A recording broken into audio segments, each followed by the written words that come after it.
Good morning, St. Francis. It is Wednesday, March the 31st, 2021.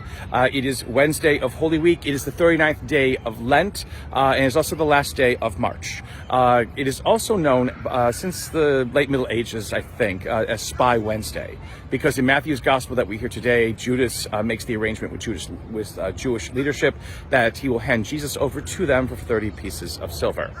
Coming to you, though, this morning from the Peace Pole on our campus by Clare Hall, which is right over here. And in the background, you can hardly see it if you're silent.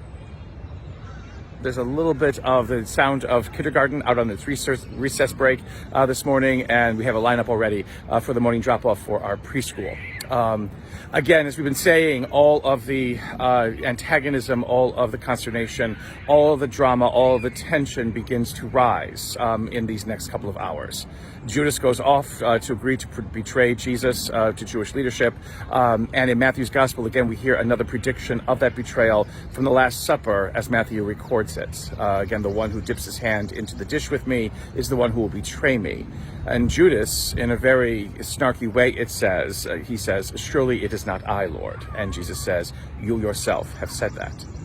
Again, in the midst of all of this unraveling, if it seems, of Jesus' ministry, of all of the falling apart, of relationships, of friendships, of trust, of bondedness, of community, again, God's will still prevails. God's will still moves Jesus forward, and it moves us forward always.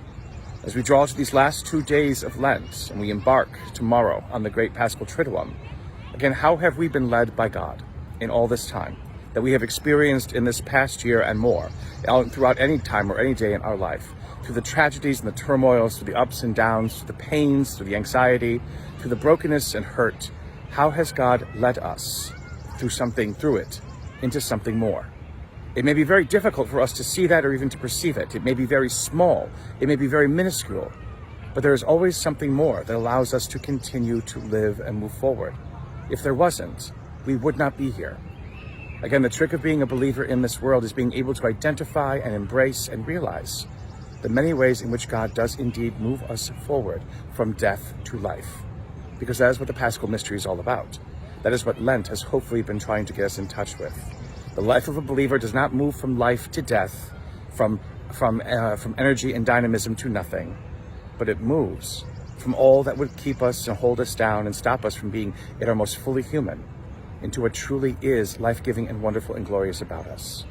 Death to life is always the path of a believer in this world. It is a path that we have trod again and again with Christ. And hopefully in this Lent, as we conclude it and moving into the Triduum and the great Easter season, we will be able to see more and more the many and glorious ways in which God brings us that new and glorious life. May the Lord give you peace.